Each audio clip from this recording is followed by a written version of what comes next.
ચાલો વિદ્યાર્થી મિત્રો, આજે આપણે તમારી જરૂરિયાત મુજબ પહેલા આલ્કોહોલનું ઓક્સિડેશન આજે મારે પૂરું કરવું છે, બરાબર? ત્યાર પછી આપણે થોડી ચર્ચાને ધ્યાનમાં લઈ અને નવા વળાંક આપીશું, બરાબર? રેડી રહેજો. ચાલો, આલ્કોહોલનું ઓક્સિડેશન, બરાબર? તો કે આલ્કોહોલના ઓક્સિડેશન, બીજી વાત તમને ખાસ કરી દઉં મિત્રો, ધ્યાન રાખો કે ઓક્સિડેશન ને રિડક્શન એ એવી એક લાક્ષણિક પ્રક્રિયાઓ છે આપણા 12મા સાયન્સની અંદર કે જેમાં ઓક્સિડેશન કર્તાનું શું થાય છે અને રિડક્શન કર્તાનું શું થાય છે, બરાબર? આનો હિસાબ તમારે આપવાનો હતો. હા, આપણે રૂબરૂ મુલાકાતે જ્યારે ભેગા થઈશું ત્યારે તમને સચોટ બતાવી દઈશ કે આનું આ થાય ને આનું આ, બરાબર? અત્યારે એ વાત બહુ લાંબી થઈ જાય એટલે સમયને ધ્યાનમાં રાખીને, બરાબર, આ રીતે આપણે અત્યારે કામ કરવું પડશે. ચાલો, આલ્કોહોલ સંયોજનોમાં ના ઓક્સિડેશનમાં OH અને CH બંને બંધ અને કાર્બન ઓક્સિજન દ્વિબંધ પણ બને છે. એક સિમ્પલ મેટર છે કે ઓક્સિડેશન હોય તો બિલકુલ સમજવાનું છે કે હાઇડ્રોજન જવો અથવા ઓક્સિજન આવો અથવા બંને હતો. ઓલરાઈટ, હાઇડ્રોજન આવો અથવા ઓક્સિજન, હાઇડ્રોજન જવો, ઓક્સિજન આવો અથવા બંને હતો, બરાબર? સિમ્પલ મેટર આ છે કે ચલો આ એક આલ્કોહોલ છે, બરાબર? જો હાઇડ્રોજન જાય ઓક્સિડેશન,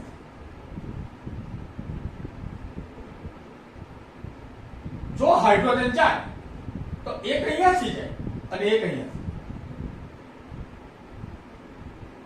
સોરી તમારો જો ભૂલ થઈ, જો તમારો હાઇડ્રોજન જાય તો એક હાઇડ્રોજન અહીંયાથી જાય ને એક હાઇડ્રોજન અહીંયા, એટલે આ કાર્બનની એક સંયોજકતા ખૂટે, ઓક્સિજનની એક સંયોજકતા ખૂટે, માટે અહીંયા દ્વિબંધ છે. ચોથી વસ્તુ, બરાબર? આ ધ્યાન રાખો.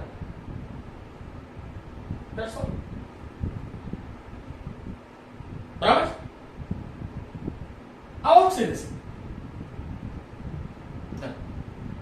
એટલે જનરલી આલ્કોહોલમાં ઓક્સિડેશન દરમિયાન હાઇડ્રોજન જવાની શક્યતાઓ વધારે.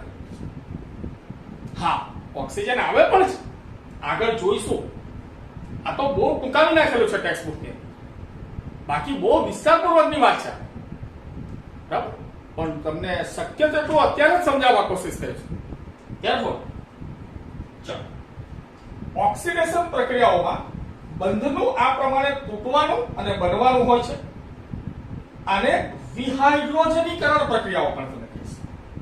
વિહાઇડ્રોજનીકરણ, હાઇડ્રોજન દૂર થવું, અને તમે વિહાઇડ્રોજનીકરણની પ્રક્રિયા પણ કહી શકો છો. હાઇડ્રોજન દૂર થવું, ડિહાઇડ્રોજનેશન, બરાબર? ઓક્સિડેશન બી છે, ડિહાઇડ્રોજનેશન બી છે. જેમાં આલ્કોહોલ અણુમાંથી ડાયહાઇડ્રોજનનો અણુ દૂર થાય છે, H2 દૂર થાય છે. ઉપયોગમાં લેવાતા ઓક્સિડેશન કરતા, અહીંયા પાછું ઓક્સિડેશન કરતાનું બી બહુ મહત્વ છે. બે પ્રકારના ઓક્સિડેશન કરતા હોઈ શકે, નિર્બળ અને પ્રબળ, બરાબર? નિર્બળ અને પ્રબળ બે પ્રકારના ઓક્સિડેશન કરતા હોઈ શકે, બરાબર? આ ધ્યાન રાખો. ચાલો જોઈએ આગળ. ઉપયોગમાં લેવાતા હોય છે ઓક્સિડેશન કરતાના આધારે પ્રાથમિક આલ્કોહોલનું આલ્ડીહાઇડમાં ઓક્સિડેશન થાય, જેનું પછીથી કાર્બોક્સિલિક એસિડમાં ઓક્સિડેશન થઈ જતું હોય છે, કારણ કે જે મધ્યવર્તી આલ્ડીહાઇડ રચાય છે. પહેલા આલ્ડીહાઇડ બને, ત્યારબાદ એનું એસિડમાં રૂપાંતરણ થઈ જાય છે. જે મધ્યવર્તી આલ્ડીહાઇડ બને છે, આ મધ્યવર્તી આલ્ડીહાઇડનું ઓક્સિડેશન એટલું સરળ હોય છે, અને તમે પહેલા આલ્કોહોલના ઓક્સિડેશન કરવા માટે જે ઓક્સિડેશન કરતા લીધો હોય એ જ જો થોડોક બચેલો હોય, એના જ ઓક્સિડેશનથી એ જ ઓક્સિડેશન કરાવડાવી નાખે અને આલ્ડીહાઇડને એસિડમાં ફેરવી નાખે. લગભગ આલ્ડીહાઇડ તમારા હાથમાં ન પણ આવે જો પ્રબળ ઓક્સિડેશન કરતા હોય તો, બરાબર? સીધો તમને કાર્બોક્સિલિક એસિડ, બરાબર, પ્રાપ્ત થાય તો અહીંયા કઈ આ રીતે એક્ઝામ્પલ આપેલું છે કે આ તમારો એક આલ્કોહોલ પ્રાથમિક પ્રકારનો છે. અત્યારે ઓક્સિડેશન કરતા કોણ છે ને શું છે ને એ બધું કીધું નથી. ઓક્સિડેશન તમે કરાવો છો તો પ્રથમ તબક્કાની અંદર ઓક્સિડેશન વિહાઇડ્રોજનીકરણ થી, બરાબર, એક એચ અહીંયાથી એક એચ અહીંયાથી અહીંયા દ્વિબંધ આલ્ડીહાઇડ રચાય. અને જો તમારો ઓક્સિડેશન કરતા હાજર જ હશે, બરાબર, તો ઓક્સિડેશન થી ફર્ધર ઓક્સિડેશન, આગળનું ઓક્સિડેશન એમાંથી તમારો, બરાબર, અહીંયા એક ઓક્સિજન ઉમેરાશે અને આ ડબલ બોન્ડ ઓ રહેશે તમારો. આ રીતે તમારો કાર્બોક્સિલિક એસિડ થશે, COOH, બરાબર. એટલે CH બંધ તૂટી યાદ જાય, OH બંધ તૂટી યાદ જાય, H2 જાય, C ડબલ બોન્ડ O થાય. બીજા તબક્કાની અંદર પાછો C એક H રહ્યો તે બંધ તૂટે અને ત્યાં પાછો ઓક્સિજન ઉમેરાઈ જાય અને વધારાનું ઓક્સિડેશન થવાથી, બરાબર, કાર્બોક્સિલિક એસિડ સ્વરૂપે તમને ફાઇનલ પ્રોડક્ટ પ્રાપ્ત. જો તમારો ઓક્સિડેશન કરતા સ્ટ્રોંગ હોય તો આલ્ડીહાઇડ તમારા હાથમાં આવતો જ નથી. આલ્ડીહાઇડ તમારા હાથમાં આવતો જ નથી, સીધો જ કાર્બોક્સિલિક એસિડ, બરાબર. તો આ પ્રમાણે કંઈક પ્રાથમિક આલ્કોહોલ ના ઓક્સિડેશન ની ચર્ચા છે, બરાબર. પ્રાથમિક આલ્કોહોલ નું ઓક્સિડેશન જો આપણે એક્ઝામ્પલ લેવું હોય તો ઇથેનોલ લઈએ. પહેલા સ્ટેપના ઓક્સિડેશન થી HH રનિંગમાં લખીએ CH3CHO આલ્ડીહાઇડ. બીજા સ્ટેપના ઓક્સિડેશન થી carboxylic acid, acetic acid, simple, બરાબર. તો આ પ્રમાણે પ્રાથમિક આલ્કોહોલ સ્ટ્રોંગ ઓક્સિડેશન જેને કહી શકાય એની આપણે અહીંયા રજૂઆત, બરાબર. હવે સ્ટ્રોંગ ઓક્સિડેશનમાં ઓક્સિડેશન કરતા કોણ હોય, શું છે શું નહીં, તેઓનું શું થાય છે, આ બધી રજૂઆત ખાસ અહીંયા છે નહીં. હું તમને આપતો જઈશ, હું મૂકતો જઈશ વચ્ચે વચ્ચે, બરાબર. અત્યારે આપણે આગળ વધીએ. આલ્કોહોલમાંથી સીધા જ કાર્બોક્સિલિક એસિડ સંયોજનો મેળવવા પોટેશિયમ પરમેંગનેટ જેવા પ્રબળ ઓક્સિડેશન કરતા KMnO4 પ્રબળ ઓક્સિડેશન, પછી એસિડિક પોટેશિયમ ડાઇક્રોમેટ, બરાબર, KMnO4 બેઝિક આલ્કલાઇન KMnO4 આ એક સારામાં સારો ઓક્સિડેશન કરતા છે. અને મેં તમને કીધું તેમ કે એમાં KMnO4 નું શું થાય છે એ બહુ ચર્ચા આપણા સિલેબસમાં અત્યારે છે નહીં. K2Cr2O7/H2SO4 પોટેશિયમ ડાઇક્રોમેટ સલ્ફ્યુરિક એસિડ સાથે આ પણ એક સારો ઓક્સિડેશન, પ્રબળ ઓક્સિડેશન કરતા છે. જો તમે આલ્કોહોલ સાથે, પ્રાથમિક આલ્કોહોલ સાથે આવા ઓક્સિડેશન કરતાની રિએક્શન કરાવડાવશો તો આલ્ડીહાઇડ તમારા હાથમાં નહીં આવે, સીધો જ કાર્બોક્સિલિક એસિડ બનીને તમને પ્રાપ્ત થશે, બરાબર. તો આ થોડા પ્રબળ ઓક્સિડેશન કરતા છે, નોંધી લેવું જરા, ધ્યાન રાખો. આલ્ડીહાઇડ સંયોજનના અલગીકરણ માટે નિર્જળ માધ્યમમાં CrO3 નો ઓક્સિડેશન કરતા તરીકે તમે ઉપયોગ કરી શકો છો. જો તમારે આગળ નથી જવું અને આલ્ડીહાઇડને અટકાવવું છે તો તમે પ્રબળ ઓક્સિડેશન કરતા નહીં લો, પ્રબળ ઓક્સિડેશન કરતા તમે નહીં લો, બરાબર. તમે એના માટે CrO3 જેવો થોડોક નિર્બળ ઓક્સિડેશન કરો તો આલ્ડીહાઇડને અટકાવી શકાશે. CrO3 અત્યારે CrO3 નું શું થાય છે એ મારે રજૂઆત હમણાં નથી કરવી તમને, એ મોટા પાયાની વાત છે, પણ તમે સમજી શકો છો યાર. અહીંયા ક્રોમિયમ +6 પોતે રિડક્શન પામે તો +3 માં જાય, બરાબર. એટલે પોતે રિડક્શન અનુભવે તો સામેવાળાનું ઓક્સિડેશન કરે, પણ એનું શું બને છે શું નહીં આ બધી વાતો હું તમને સમય સંજોગે, બરાબર, આગળ કરતો રહીશ, બરાબર. ક્યારેક કેટલાક મારી પાસે સ્ટુડન્ટ આવ્યા હતા ત્યારે આવી પણ રજૂઆત મેં કરેલી કે જો આ ઓક્સિડેશન કરતાનો શું થાય, બરાબર. મોટા મોટા ક્વેશ્ચન લઈને જ્યારે આવેલા ત્યારે આ પ્રકારની વાત પણ થઈ હતી. હવે આ અહીંયાથી આ છે, અહીંયાથી આ છે, એટલે અહીંયા તારો બનશે આલ્ડિહાઇડ. બરાબર, RCHO. જો તમારે આલ્ડિહાઇડ થી સ્થગિત કરવું હોય, બરાબર છે, તો તમે CrO3 જેવો ઓક્સિડેશન કરતા પસંદ કરો. બેઝિક KMnO4 કે એસિડિક K2Cr2O7 જો લેશો તો સીધો તમને કાર્બોક્સિલિક એસિડ પ્રાપ્ત થશે. બરાબર, એટલે આ એક ધ્યાન રાખવા જેવી વાત છે. ચાલો CrO3 ચાલ્યા. તો પ્રાથમિક આલ્કોહોલ સંયોજનના ઓક્સિડેશનથી આલ્ડિહાઇડ સંયોજનની સારી નિપજ જો મેળવવી હોય તો પિરિડિનિયમ ક્લોરોક્રોમેટ એ એક સારો પ્રક્રિયા છે. પિરિડિનિયમ ક્લોરોક્રોમેટ ધ્યાન રાખો. પિરિડિનિયમ ક્લોરોક્રોમેટ જોઈશું આપણે. આ પિરિડિનિયમ ક્લોરોક્રોમેટ શું છે? તો અહીં લખાય છે કે તે ક્રોમિયમ ટ્રાયોક્સાઇડ, પિરિડિન અને HCl નું મિશ્રણ છે. પિરિડિન ને જાણીએ છીએ વિષમ ચક્રીય હેટરોસાયક્લિક કમ્પાઉન્ડ.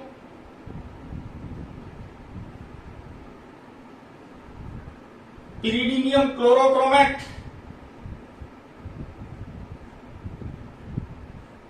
પિરિડિન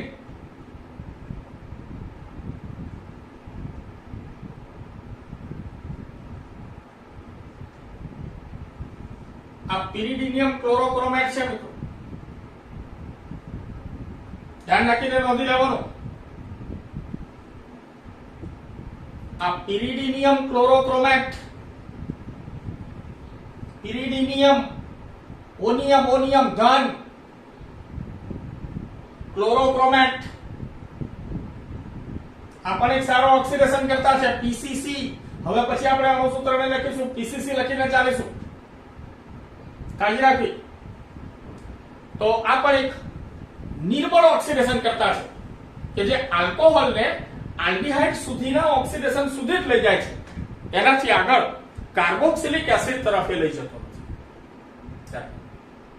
બરાબર, કાર્બોક્સિલિક એસિડ તરફ નથી લઈ જતો, એ આલ્ડિહાઇડ સુધી રાખે છે.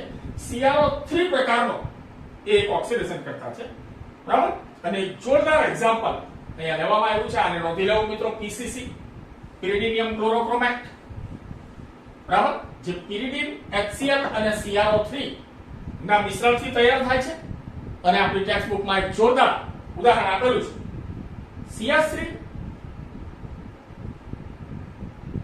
Single bond CH, double bond CH, single bond CH2OH. આ પ્રકારનો એક પ્રાથમિક આલ્કોહોલ આપેલો છે કે જે આલ્કિન વર્ગ પણ ધરાવે છે, જે આલ્કિન વર્ગ પણ ધરાવે છે. બરાબર, જો તમે PCC, પિરિડિનિયમ ક્લોરોક્રોમેટ વડે, અહીંયા PCC લખી દેવાનું છે. અને આપણી ટેક્સ્ટ બુકમાં એક મિસ્ટેક પણ છે કે PCC જો લેશો, બરાબર, તો ડાયક્લોરોમિથેન આ દ્રાવક તરીકે લેવો પડશે, જે લખેલું નથી. ઊંચા લેવલ માટે આપણે ધ્યાન રાખવું. બરાબર, કે જો PCC લેશો તો ડાયક્લોરોમિથેન ને દ્રાવક તરીકે લેવો પડશે. પ્રાથમિક પ્રકારનો આલ્કોહોલ છે. બરાબર, તો આ રીતે 1 2 3 4 જો નંબર આપીશું આપણે, તો બ્યુટ-2-in-1-ol, બ્યુટ-2-in-1-ol આને તમે કહી શકશો. તો આના ઓક્સિડેશન થી તમને આ પ્રોડક્ટ પ્રાપ્ત થાય છે. CH3 CH double bond CH single bond CHO. બરાબર, ફક્ત -H2 હાઇડ્રોજન ઓછો છે. અને જોઈ શકો છો કે તમારો છેલ્લો જે આલ્કોહોલિક ફંક્શન વાળો કાર્બન એ આલ્ડિહાઇડમાં હોય છે. બરાબર, આવું એક્ઝામ્પલ લેવાનું રીઝન શું છે? કેમ તમને આ પ્રકારનું એક્ઝામ્પલ, કેમ દ્વિબંધયુક્ત આલ્કોહોલ કેમ આપ્યો? એનો અર્થ એવો થાય કે આ ઘણો નબળો પ્રક્રિયા છે કે જે દ્વિબંધને અસર કરી શકે તેમ. એટલે દ્વિબંધ યથાવત જગ્યાએ રહે છે. બરાબર, અને તમારો આલ્કોહોલ એ આલ્ડિહાઇડમાં ફરે છે.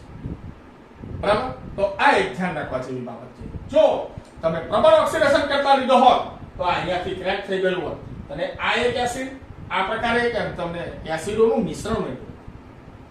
બરાબર, એટલે આ પીસીસી જેવો પ્રક્રિયક જે છે, પિરિડિનિયમ ક્લોરોક્રોમેટ જેને કહેવામાં આવે, એ આવા કોઈ દ્વિબંધ કે ત્રિબંધને અસર કરતા નથી. બરાબર, આ વસ્તુ સાબિત થઈ છે. બરાબર છે. તો આ પ્રકારે આપણે પ્રાથમિક આલ્કોહોલ નિર્બળ અને પ્રબળ બે પ્રકારના ઓક્સિડેશનની વાત પૂર્ણ કરીએ છીએ. ફરીથી એકવાર, જો પ્રાથમિક આલ્કોહોલ હશે અને પ્રબળ ઓક્સિડેશન કરતા KMnO4 બેઝિક, K2Cr2O7 એસિડિક આવા કઈ લઈને કરીશું તો તમને વાયા આલ્ડીહાઇડ સીધો કાર્બોક્સિલિક એસિડ હાથમાં આવશે, આલ્ડીહાઇડ હાથમાં નહીં. બરાબર, સ્ટ્રોંગ ઓક્સિડેશન. અને વીક ઓક્સિડેશન તમે CrO3 અથવા પીસીસી પિરિડિનિયમ ક્લોરોક્રોમેટ થી કરશો તો તમને એટલી જ કાર્બન સંખ્યા ધરાવતો, બરાબર, આલ્ડીહાઇડ પ્રાપ્ત થશે પ્રાથમિક આલ્કોહોલમાંથી. બરાબર, અને નિર્બળ ઓક્સિડેશન કરતા આલ્કોહોલમાં રહેલા અન્ય દ્વિબંધ કે ત્રિબંધને કોઈ પણ પ્રકારની અસર પહોંચાડતો નથી. તો આ સાથે આપણે પ્રાથમિક આલ્કોહોલ નું ઓક્સિડેશન મિત્રો પૂર્ણ કરીએ છીએ. બરાબર છે. અને હવે આપણે જે છે એ છે દ્વિતીય આલ્કોહોલ, કે જે ઓક્સિડેશન પ્રાથમિક આલ્કોહોલ કરતા થોડું મુશ્કેલ છે. પ્રેક્ટિકલી એ મુશ્કેલ છે પ્રાથમિક આલ્કોહોલ. બરાબર. અને હવે આપણે દ્વિતીયક આલ્કોહોલ તરફ આગળ વધીએ છીએ કે દ્વિતીયક આલ્કોહોલના ઓક્સિડેશન થી શું મળશે. દ્વિતીયક આલ્કોહોલ સંયોજનો ક્રોમિક એનહાઇડ્રાઇડ CrO3 એને ક્રોમિક એનહાઇડ્રાઇડ કહેવામાં આવે છે. એનહાઇડ્રાઇડ કેમ? તો કે CrO3 વત્તા જો H2O કરશો તો H2CrO4 મળશે, જેનું નામ છે હાઇડ્રોક્રોમિક એસિડ. એટલે આ હાઇડ્રોક્રોમિક એસિડ નું નિર્જળ સ્વરૂપ એમ. હાઇડ્રોક્રોમિક એસિડ નું નિર્જળ સ્વરૂપ એટલે ક્રોમિક એનહાઇડ્રાઇડ નિર્જળ. તો તમે ક્રોમિક એનહાઇડ્રાઇડ દ્વારા ઓક્સિડેશન કરવાથી અનુવર્તી કીટોન પ્રાપ્ત RCHOH R' CrO3 H જશે અનુવર્તી કીટોન પ્રાપ્ત.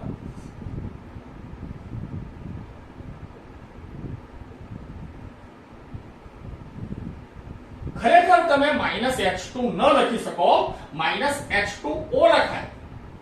કોઈ બાજુ કહેશે કે H2O માં O ક્યાંથી આવ્યો? એ તમારો ઓક્સિડેશન કરતા જે હતો તે તમને આપે. આગળમાં આપણે -H2 લખવા ખાતર લખ્યું, ના નહીં કહેતા. બરાબર, બાકી બાદ થાય ખરેખર H2. કોઈ કહેશે કે ઓક્સિજન ક્યાંથી આવ્યો? તો ઓક્સિડેશન કરતામાંથી આવ્યો. એ ઓક્સિજન આપે એમ. એટલે H2 નહીં નીકળે, H2O નીકળે. બંને કેસમાં, આગલા કેસમાં નહીં. બરાબર. ચાલો, જો આપણે એક્ઝામ્પલ જો લેવું હોય તો CH3CH પ્રોપેન્ટોલ CrO3 H2O oxidation HHO આમાંથી, બરાબર, અને CH3 C double bond O single bond. બરાબર છે. તો અહીંયા ક્લિયર થાય છે કે દ્વિતીયક પ્રકારના આલ્કોહોલમાંથી, બરાબર, દ્વિતીયક પ્રકારના આલ્કોહોલમાંથી તમને અનુવર્તી કાર્બન સંખ્યા ધરાવતો કીટોન પ્રાપ્ત થાય છે. બરાબર. તો આ એક ધ્યાન રાખવાની બાબત. ઓલરાઈટ. ચાલો, તૃતીયક આલ્કોહોલ સંયોજન. હવે તૃતીયકની વાત ઓક્સિડેશન પ્રક્રિયા આપતા નથી. કારણ જો તૃતીયક હશે તો એની બાજુમાં H નહીં હોય, અહીંયા પણ કોઈ શાખામાં લાગેલું છે, અને જે આ કાર્બન પર હાઇડ્રોજન નથી, બરાબર, માટે હાઇડ્રોજન નીકળવા માટે એની પાસે છે નહીં. બરાબર. એટલે તમને તૃતીયક આલ્કોહોલ, બરાબર, એ પ્રબળ ઓક્સિડેશન કરતા અને ઊંચા તાપમાન જેવી પ્રબળ પ્રક્રિયા પરિસ્થિતિમાં જુદા જુદા કાર્બન બનતું કે અને ઓછી કાર્બન સંખ્યા ધરાવતા કાર્બોક્સિલિક એસિડ સંયોજનોનું મિશ્રણ પ્રાપ્ત થાય છે. બરાબર? એટલે અહીંયા તો એમ જ લખે છે કે નથી થતું. બરાબર? અહીંયા તો એવું જ લખવામાં આવે છે કે તૃતીયક આલ્કોહોલનું ઓક્સિડેશન સરળ નથી, છતાં લખે છે કે પ્રબળ પ્રક્રિયા પરિસ્થિતિમાં કાર્બન કાર્બન બંધો તૂટે, બરાબર, એવી પણ શક્યતા કદાચ બેસે. બરાબર? એવી અહીંયા વાત કરવામાં આવી છે. બરાબર છે? પણ ખાસ શક્યતા નથી, છતાં ફક્ત તમારા માટે આપણે આ તૃતીયક આલ્કોહોલ નું ઓક્સિડેશન બતાવું છું. સિલેબસમાં છે નથી, જોઈ લેજો બરાબર મિત્રો, નોંધી લેજો.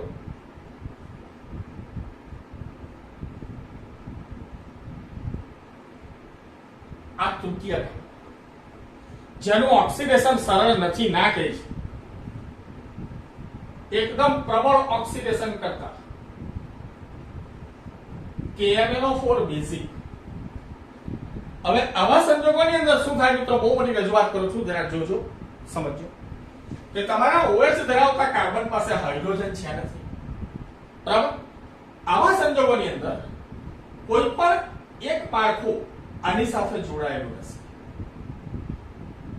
આ અથવા આ કોઈને એવું થશે કે આ બધા સરખા છે તો પ્રશે નથી. સરખા ના હોય તો કયું જોડાયેલું હોય? તો કે જે કાર્બનનું માળખું લાંબુ હોય એ આ કાર્બન સાથે જોડાયેલું હોય. બરાબર? ચાલો અત્યારે આપણે ગણતરી મૂકીએ કે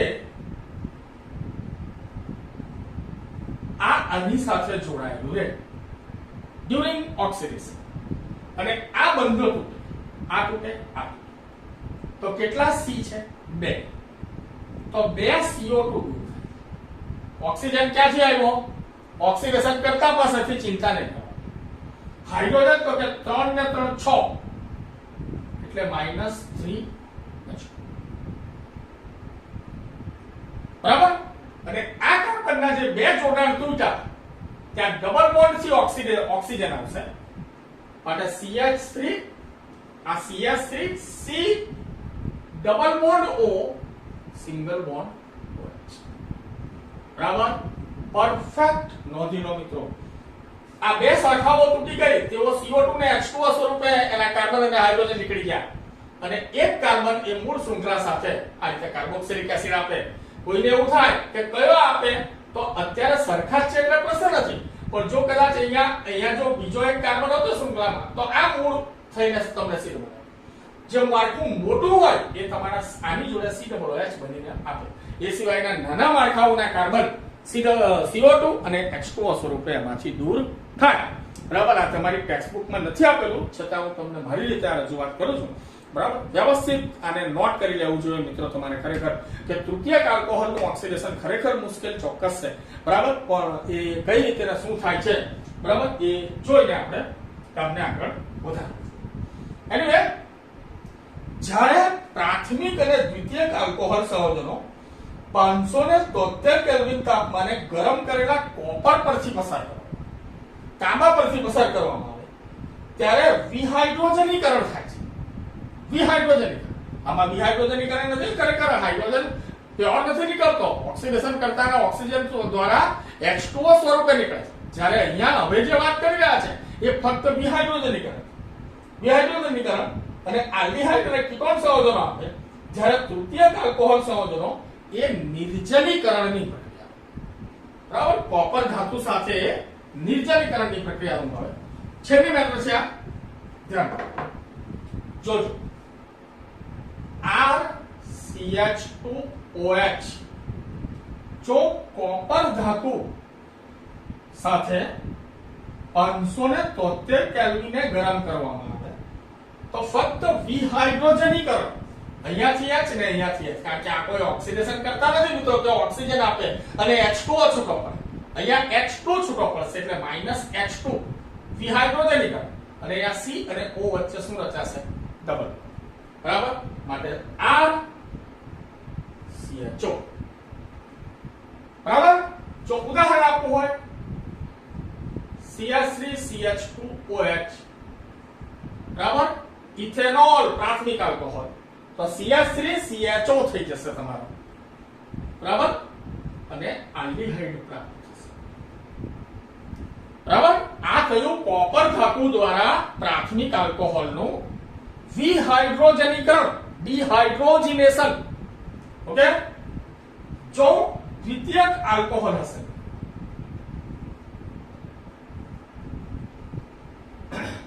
આ જ કન્ડિશન, કોપર ધાતુ 573 કેલ્વિન -H2, H અને H અહીં નંબર 1,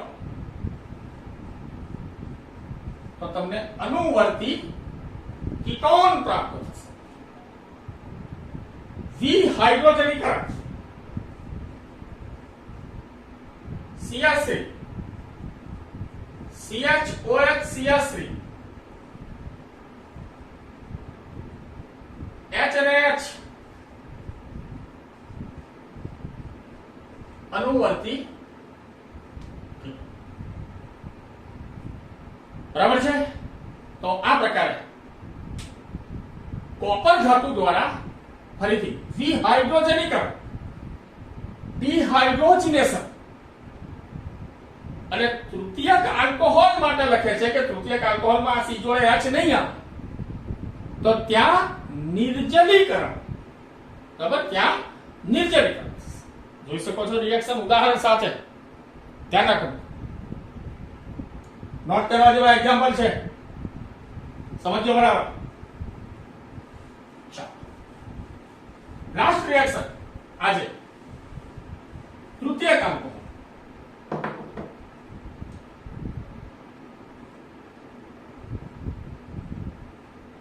એમાં નિર્જલીકરણ,